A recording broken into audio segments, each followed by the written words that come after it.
we have all sorts of interesting football stuff going on. Lewis, if I were to say Shedeur Sanders is going to be the Browns' starting quarterback when this season begins, is that ridiculous?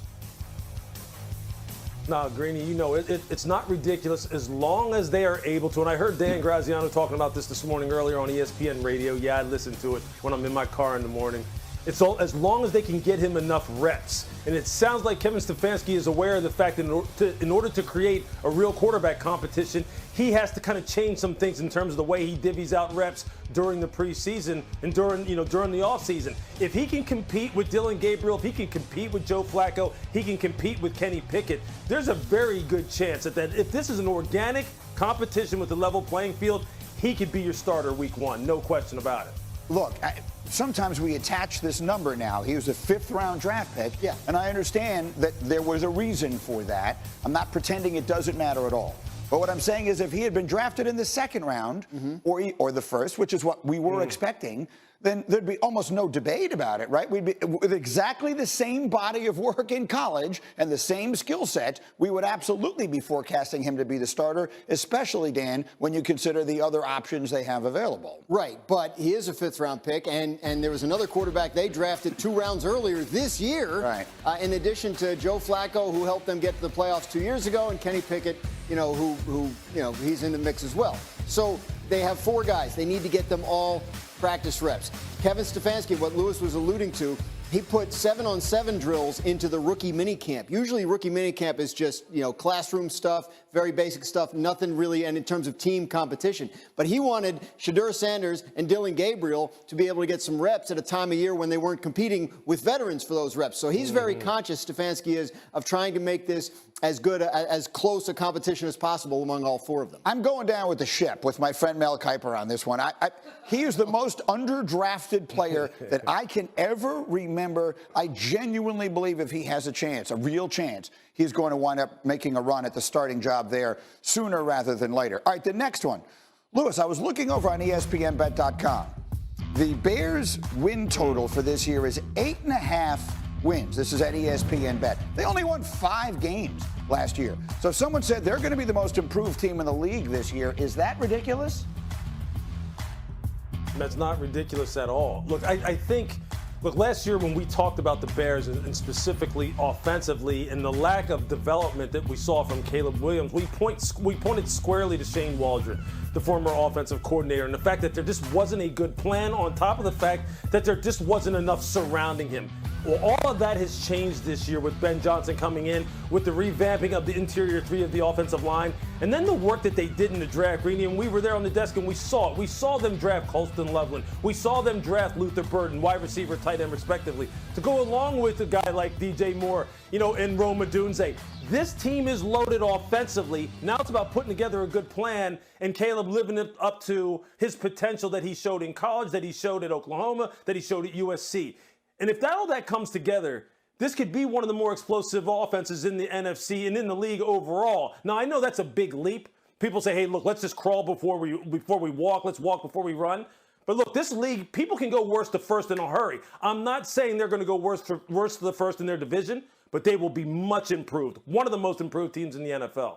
Yeah, not at all ridiculous. I mean, look at last year's Washington Commanders, how quickly things can turn around if you put the right people in the right positions. A lot of unknowns with that coaching staff in Chicago, but, they're well regarded, and obviously I think the defense will be good under Dennis Allen. So I think the Bears have a chance, but the division, as you mentioned, is rough.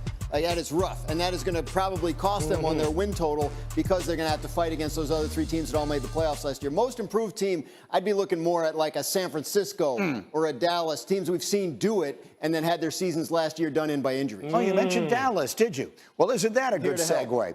So yesterday, A.J. Brown was talking about, of all things, the Eagles' biggest rival, and listen to what he said. Now, we're going to have to worry about him, for sure. We're going to have to worry about him. No, I like the trade. I do like the trade. I like the competition, and I like George Pickens. I like CeeDee Lamb and that collab, and it's gonna be exciting to watch, bro, because all that does is bring the best out of us. So if we know how they coming, we know we gotta step it up, Cowboys trading for George Pickens could wind up being one of the most undercovered stories of this entire offseason if he, and it's a huge if, plays up to his enormous potential. Their win total is only 7.5 wins at ESPN Bet. So, Lewis, here's a question I never would have thought I would ask on a show I host, but are we sleeping on the Cowboys? Am I not paying enough attention to the Cowboys? I don't think so, Greeny. Look, I'm gonna look at this from two sides, okay? There's a reason why, you know, when we're talking about football and we're talking about team building, that it's just not about physical skills and what things look like on paper. And the fact that the Pittsburgh Steelers pulled the plug on George Pickens and said, hey, look, instead of like looking at this 3, 4, 5 years down the road and investing the kind of money we, you know, need to invest in a guy like you in order to retain you, meaning an upper echelon wide receiver, you know, we just don't think that the risk and reward is in our favor. So we're going to send you down the road to Dallas. So look, we understand the kind of things that George brings as a high riser, above the rim type of player outside the numbers as a true X wide receiver, a guy who can win one-on-one, who's a quarterback's best friend. But it's more than just that. It's about fitting into that culture, being a positive influencer on that locker room for 17 weeks. Not just for a mini camp, not just for a play here and there, but a guy who's going to show up on time, that who's going to be a force multiplier, who's going to be dependable, who's going to be a good team. Like, all those things are what adds up to you, helping you make a team a contender, not just highlight reel catches.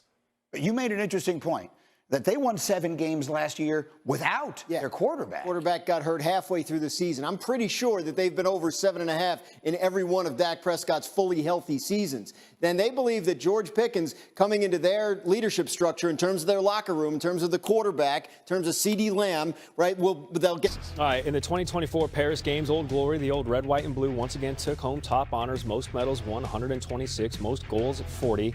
I'm going to go ahead and preemptively add another for the 2028 LA Summer Games, because NFL players are expected to be allowed to participate in the Olympics for the first time for flag football. Still hurdles to clear, but player buy-in, not one of them. The chances of, you know, playing in the Olympics and, you know, getting a gold medal is a dream. You know, just reverting back to being a kid and watching the track and field, you know, meets, watching basketball win the gold medal. So, you know, that's something that as a kid I always wanted to be a part of.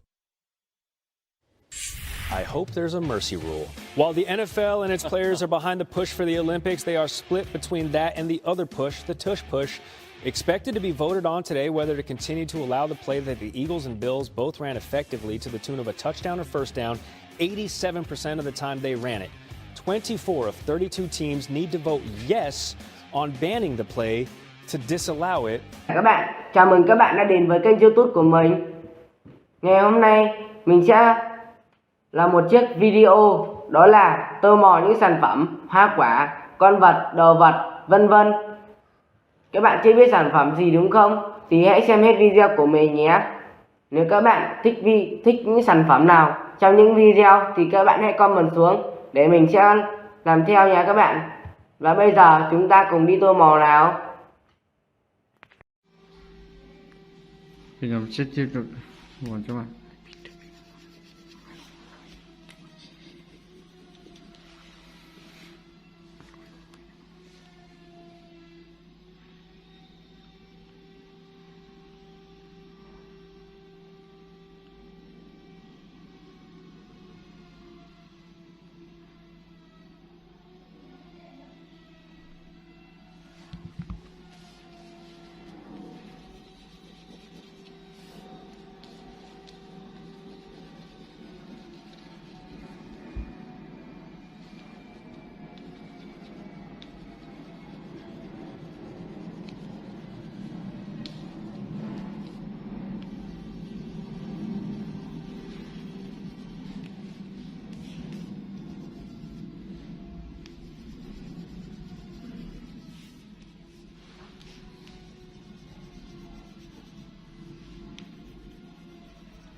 tô một số màn này.